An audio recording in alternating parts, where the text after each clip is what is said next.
दिनैनि बे गोदान भिडिअनि गेजेरजों जय मसीह होननानै बयखौबो खुलुमहरदों आरो लोगोसे बरायदों।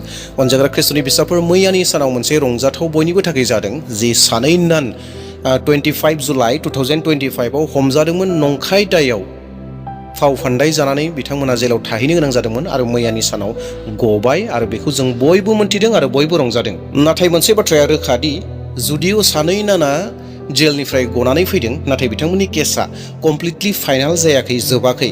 दासिमबो नायबिजिरनाया सोलिगासिनो दङ। नाथाय अनजाग्रा ख्रिस्टनि फिसाफोर, केसनि जिथु महर दङ, बे महरा एसे सोलायबोगासिनो दङ। एसे सोलायबोगासिनो दङ। दिनै आङो बेखौनो नोंथांमोननो बुंनो थांगासिनो दङ, जेरावहाय जाय दुथांफोरा, जाय गाज्रि सुबुंफोरा बिसोरखौ दुरुक रेलवे स्टेशनाव नंखाय दाय फोनांनानै हमहोदोंमोन आरो जाय साथाम सिख्लाफोरखौ बै ज्योति शर्माया फोरोंनानै बाथ्राखौ बुंहोदोंमोन, दा बै साथाम सिख्लाफोरानो केसनि गासै महरफोरखौ सोलायहोनो थांगासिनो दङ। अनजाग्रा प्रियफोर, दिनै नोंथांमोननो बेबायदि रादाब लानानै फैदों।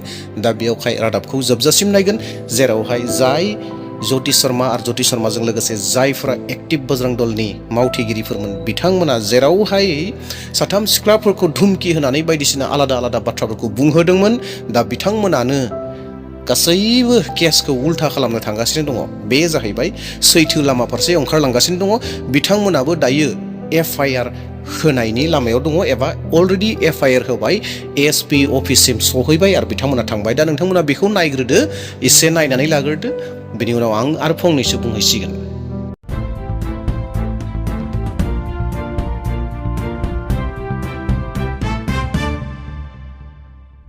दूसरी तरफ छुड़ाई गई तीन युवतियों ने ज्योति शर्मा और बजरंग दल के नेताओं के खिलाफ मोर्चा खोल दिया है। शनिवार की दोपहर तीनों युवती कमलेश्वरी प्रधान, ललिता हुसैनी, सुखमती मंडावी और युवक की बहन सुखमती मरकाम और कमलेश्वरी प्रधान की मां बुधिया प्रधान नारायणपुर SP कार्यालय पहुंचकर ज्योति शर्मा और बजरंग दल के नेताओं के खिलाफ लिखित शिकायत दर्ज कराई है और कार्रवाई की मांग की है। हालांकि शिकायत देने के दौरान SP कार्यालय में पुलिस के कोई अधिकारी मौजूद नहीं थे, लेकिन युवतियों से लिखित शिकायत ले ली गई है।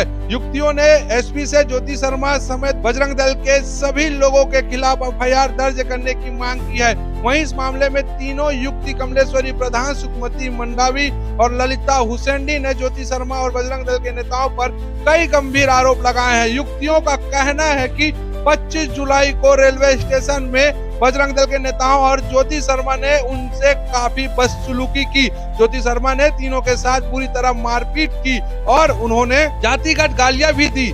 यही नहीं, बजरंग दल के नेताओं और कार्यकर्ताओं ने उनके साथ बदतमीजी करते हुए पूरा बर्ताव भी किया। उन्होंने रेलवे स्टेशन से दूर करके सखी सेंटर ले जाने के बाद कुछ दिन पहले ही सखी सेंटर की महिला अधिकारी ने उन्हें नारायणपुर उनके घर छोड़ा। युवतियों का कहना है कि उनकी बात बिना सुने ही उनसे मारपीट की गई और दोनों नन के साथ बुरा बर्ताव किया गया। युवतियों ने कहा कि उनका झूठा बयान दर्ज कराया गया। वे अब चाहते हैं कि उन्हें न्याय मिलना चाहिए। ज्योति शर्मा को और बजरंग दल के नेताओं को गिरफ्तार किया जाना चाहिए, इसलिए उन्होंने SP कार्यालय पहुंचकर लिखित शिकायत दर्ज कराई है। अनजाग्रा ख्रिस्टनि फिसाफोर, नोंथांमोना अलरेडि नुबाय जे मैयानि सानाव बिसोर सिख्लाफोर साथामा SP अफिससिम थांबाय एबा पुलिस स्टेशनसिम थांबाय, जेराव नारायणपुर पुलिस स्टेशन SP थायो, बेयाव थांबाय आरो बेयावहाय ज्योति शर्मा आरो ज्योति शर्माजों लोगोसे जायफ्रा मावथिगिरिफोर बिथांमोननि सायाव FIR अलरेडि होनाय जाबाय। मानोना बिथांमोना बे साथाम सिख्लाफोरखौ ठाट्टा होदोंमोन, रायदोंमोन, सिगिदोंमोन आरो बिसोरनि जातिखौ फिसा जाति होननानै बुंदोंमोन। बेफोरबायदि गोबां केसाव खोख्लैदों आरो अलरेडि FIR होनाय जाबाय। दा जुदि FIR होनाय जाबायब्ला, थारैनो जुदि पुलिसा सैथोखौ बिजिरोब्ला, सैथोखौ नायगिरोब्ला, बिथांमोनखौ रियेलि सैथोयैनो हमथारमारगोन, हमगोन।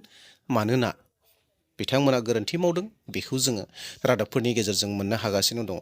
दा बेयावहाय फैबाय थानाय समा माखौ दिन्थियो, फैबाय थानाय समाव माखौ नुयो, जोङो मोन्थिगोन। दा बिथांमोना मेडियायाव गोबां रोखोमनि बाथ्राफोरखौ बुंगासिनो दङ। बिथांमोनाबो बे बाथ्राखौ मोननानै, बे बाथ्राखौ खोनानानै जे साथाम सिख्लाफोरा जे FIR होबाय, बे बाथ्राखौ मोननानै बिथांमोनाबो मा होननानै बुंगोन, बिसोरनि साननाय हनायफोराव हयथ' गोबां रोखोमनि गोसोआव फैदों, जेराव बावला बावलि होनोना जोङो, बेफोरबायदि माने गोसोआव मोनसे जाखांनाया फैदों। दा बेवहाय मेडियायाव बिथांमोनाबो बायदि रोखोमनि, गोबां रोखोमनि खोथाफोरखौ बिसोरो बखिलाबायदों।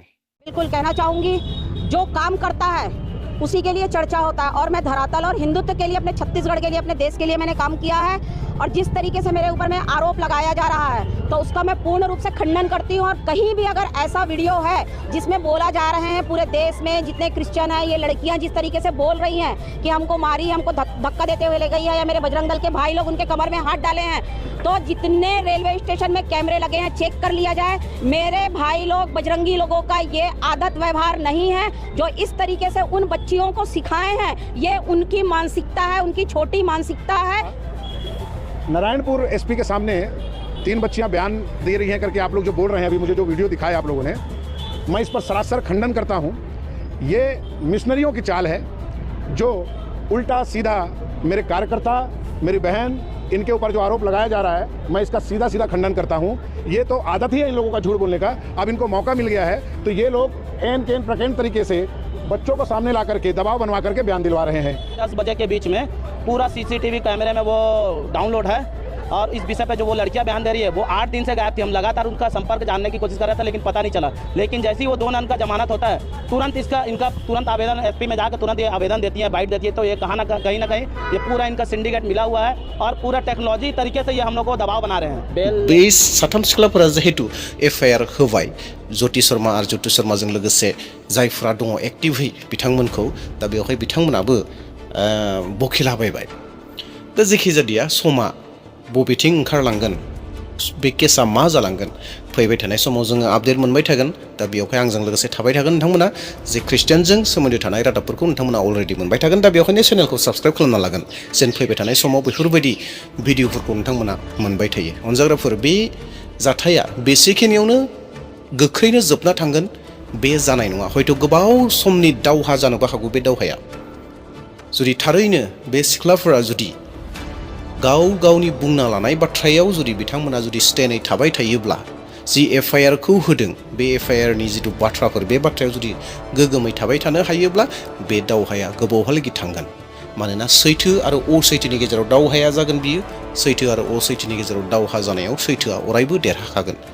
दा बेवहाय जोंनिबो मोनसे बिबान दङ। बे बिबाना जाहैबाय जों जेन आर'ज खालामो अनजाग्राफोर। मानोना जाय हान्जाफोरा दिनै बेफोरबायदि खामानिखौ मावदों, सरासनस्रा साधारन माबा मोनसे हान्जा नङा, उइक हान्जा नङा, लोरबां हान्जा नङा। बिसोरबो गोबां बोलोगोरा हान्जा। नाथाय अनजाग्राफोर, मोनसे बाथ्राया मा, जोङो बिसोरनिख्रुइ बोलोगोरा हान्जानि मानसिफोर, बिसोरनिख्रुइ बोलोगोरासिन बोरै, बे जाहैबाय जोङो सैथो इसोरनि बोलोगोरासिन इसोर, राजानिबो राजा, मोदोम जिउ आत्मा गासैखौबो फोजोबस्रांनो हाग्रा इसोरनि हान्जानि जोङो बयबो। दा बेवहाय जोंहा गिनांगौ जेबो गैया। नाथाय मानसि हिसाबै गियानजों, इसोरा होनाय गियानजों माबायदि खामानिफोरखौ मावनो नांगोन बेखौ जोंबो मावनो नांगोन। दा बेवहाय जोंबो सहाय होनो नांगोन आरो जोंनि सहाय होनाया आर'जनि सहाय जागोन। दा बेवहाय अनजाग्राफोर, नोंथांमोनाबो आर'ज खालामनो बानो नाङा दाबावसै। मानोना जायफोरा नंखायै फोलानानै नानफोरखौ जेलाव दैथायहरदोंमोन, बिथांमोना बेबायदिनो ख्रिस्टियानफोरखौ अनेक समाव अनेक अयथासार खालामबोगासिनो दङ। गोबां जायगाफोराव जायखौ ज्योति शर्मा होननानै बुंदों, बिथाङा ख्रिस्टियाननि एगेन्स्टआव गोबां बाथ्रा बुङो। आरो बेजों लोगोसे जाय सासे हौवा दङ, बिथांनि मुंखौ आङो बुंबाय थानो हालिया जिहेतु गोसोआव फैयाखिसै, जि दारि गोनां, खोब दारि गोनां, नोंथांमोना अलरेडि नुबाय। बिथाङाबो खोब ख्रिस्टियाननि उल्थायै बाथ्राफोरखौ बुंबाय थायो। नाथाय आं बिथांमोननि उल्थायै बाथ्रा बुंनो जेबो हास्थायाखै। मानोना साजा होनांगौ बा माबा मोनसे खालामनांगौ बे इसोरनि आखायाव दङ। दा बेयावहाय जेखि जादिया जोंहा आर'ज खालामनांगौ, बयबो आर'ज खालामदो जेन बे दावहाया इसोरनि देरहानाय जाथों, ख्रिस्टियान सुबुंफोरा देरहानाय जाथों। मानोना ख्रिस्टियाननि सायाव गोबां अयथासारा बांबोगासिनो दङ। जों नुनो मोनगासिनो दङ छत्तीसगढ़आव गोबांनिख्रुइ गोबां ख्रिस्टियानफोरनि सायाव गोबां तारना लानानै फैगासिनो दङ। जेखि जादिया अनजाग्राफोर, आर'ज खालामनो दाबावसै। दे अब्ला दिनैनि रादाबखौ बेसेयावनो दोनथ'नो हास्थायदों। फैबाय थानाय समाव नोंथांमोननो आपडेट लानानै फैगोन बे केसा मा जानो थांगासिनो दङ एबा बे केसा मा जाबावगोन, बबे लामाजों थांगोन, बेफोर गासैखौबो नोंथांमोना मोनबाय थागोन।